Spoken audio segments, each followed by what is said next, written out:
today we're on our last week of this Bible study, this sermon series, as we look at the mysterious pathways of joy. We've looked at the pathway and how we find joy through grace and through adversity and through simplicity. And today we're going to be talking about how we find joy in the thin places. And that term, the thin places, comes out of the Celtic religion, where in the Celtic religion they talk about the fact that there are thin places in our world where that dividing line between heaven and earth is just so thin you can almost touch the divine. You can feel the divine presence in that moment. And so they say that there are places that are the thin places in our world. And we probably have experienced that in many ways. And we even find that in our Judeo-Christian scripture. We find these ideas of the thin places, don't we? Yeah, absolutely. You find it, especially in worship. That's where we see it the most. So you go in the Old Testament, and David would go into singing.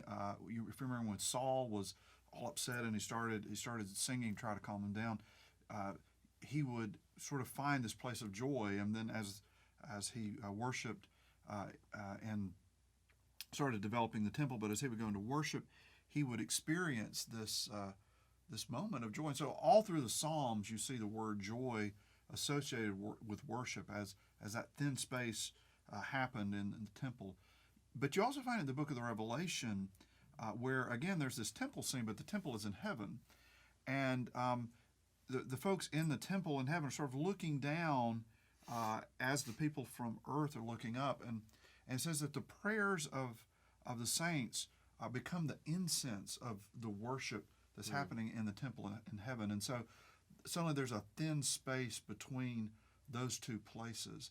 And so the Bible has quite a few references to that. Mm-hmm. And that's really the understanding of, well, especially traditional worship, because in traditional worship you process in and you have prayers and you have songs, and it's that idea that it's almost a rehearsal in a way of processing into the throne room of God that's in Revelation, and then what we are doing is filtering its way up through that thin place into the presence of God. And so we are worshiping God as we worship here. And we also, though, sometimes experience those thin spaces in ways that we didn't see coming. One of my favorite is that of the story of C.S. Lewis. And Jim, I know C.S. Lewis has been somebody that you've loved to read for decades. So tell us a little bit about how Lewis experienced some of those thin spaces, how it changed his life. Yeah, it's a really amazing sort of story that his thin place, as you would say it, started as a child. He had this land he created with animals that he called Boxen. And so during that time, he would be creating that, enjoying that. He felt this sense, this something in his life that he said that the rest of his life he tried to recapture that through many different things. And so really as a child, through this imagination with these animals, which in turn then later in life would turn out to be, I think, really had a lot to do with the Chronicles of Narnia. From that he tried to recapture that sense of joy that he had as a child. So he went through many different things in his life, experimenting and looking into different things. And then finally, when he was older, he says actually he was walking, he actually became a Christian by walking to the zoo one day with his brother. He said, when I walked to the zoo, I wasn't a Christian, but when I returned, I was. And so really in his life, as smart as he was in things, his thin place happened as a child. Well, and what I love, of course, I love Lewis as well, and always in the Chronicles of Narnia when the Pavinsky children make their way back to Narnia, there's this moment of joy and surprise, because it happens, they don't control it. Right. And all of a sudden They never know. drawn into it. Right. And so they're drawn in, and then there's always this moment, oh my goodness, we're back. And you can almost see their faces just sort of shining as once again that thin space happened, and they experienced again joy as a result of experiencing God's world, as it were, in Narnia. Right. So we also experienced some of that with our holy days.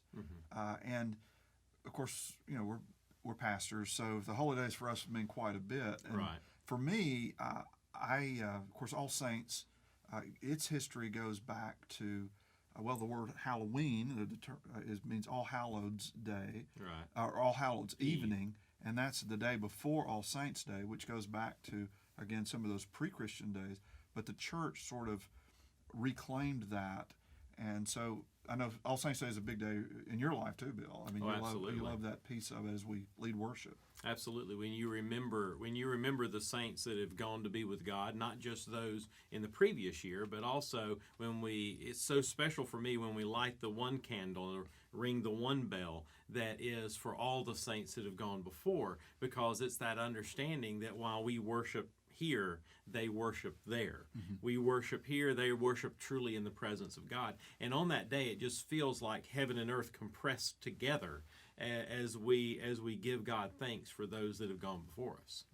Yeah, and of course Easter. I mean, can't get away from Easter and the Right. reality that the presence of God suddenly, Christ has returned and the Spirit's there. And in Pentecost, all of a sudden, that thin space happened because now the Spirit is everywhere and is with us. And so, Right. so the holy days become those moments that we get that. And Christmas Eve, there's that moment in Christmas Eve worship, especially in that moment when we raise the candles at the end of our service. It's just powerful. But just Christmas Eve, all that's involved there, the idea of how on that night the thin place really was torn, because on that night you have God, the Son of God, leaving the eternity of heaven and taking on the form of a baby wrapped in swaddling clothes, lying in a manger in Bethlehem. And so it's everything, the thin place, it becomes even thinner. Yeah, because God comes and is among us. And then we sing "Joy to the World" as an awareness that, wow, this is something we don't control, but suddenly, once again, joy found us. Right. In the form of a small child. Right. And Son of God. So those holy days happen, but there's also moments that are just almost coincidental, kind of like Lewis, where we just all of a sudden become aware that there's a pattern here that we don't control, and we're aware that God is doing something in the midst of that pattern. Anybody had an experience somewhat like that? I did. When I was at the University of Kentucky, did not go into the university thinking about going into the ministry, but got involved with the Wesley Foundation there. And while I was at the Wesley Foundation, got involved with music with it and other things, and became actually the student associate minister, which is pretty neat. During my senior year, my home church in Lexington called me and said, "Jim, our youth minister just left and we have nobody. Could you please come and fill in for about 3 months for us?" And so I said yes. And so when I went to do and I started that job there, I don't know how to explain to you the joy. Yeah. There was something that just happened. I never felt as comfortable in a place as I've been. And I knew from that moment on that I had found what God was calling me to do. There was this sense of joy that I've never regretted since that day. Right. So if somebody had told you from the beginning, why don't you go become a minister, you'd have probably said, "Oh, no, not in the world." But through that series of coincidences, God was at work and suddenly discovered through those thin spaces Exactly. what was going on. So another place I think we experience those thin places, surprising kind of places with joy, are places in nature, or places where we just walk up on this scene, this moment, and we're just kind of overtaken. Yeah. I think back of going to Yosemite for the first time. It's like, oh my goodness, this is. I think someone else told me this is where God vacations. And it's like I can see that. It's just this is an amazing place. I'm sure y'all have had similar kind of experiences in different places. Yeah. Every time that Jim and I lead a group to the Holy Land, we always we land in Tel Aviv. We get on our charter bus and we go to Tiberias, and we're there in time to eat supper and go to bed. And there's something though, and I always try to tell the group to do it, because on that next morning when it's sunrise and your internal clock's a little thrown off because of time change, you're up anyway. But to step out on your balcony off of your room, or to go out to the back area of the hotel and to watch the sun come up over the Sea of Galilee, and watch the fishermen start coming in from where they'd been out fishing all night, just like in the biblical story. that's one of those moments of thin places where you feel the presence of God, but also you feel yourself almost in the biblical story, because suddenly you are there watching the sunrise on the Sea of Galilee, just like Peter, James, and John, and Andrew, and Jesus did. And it truly is an amazing, amazing moment. And those moments happen, again, going back to it, he called his biography "Surprised by Joy."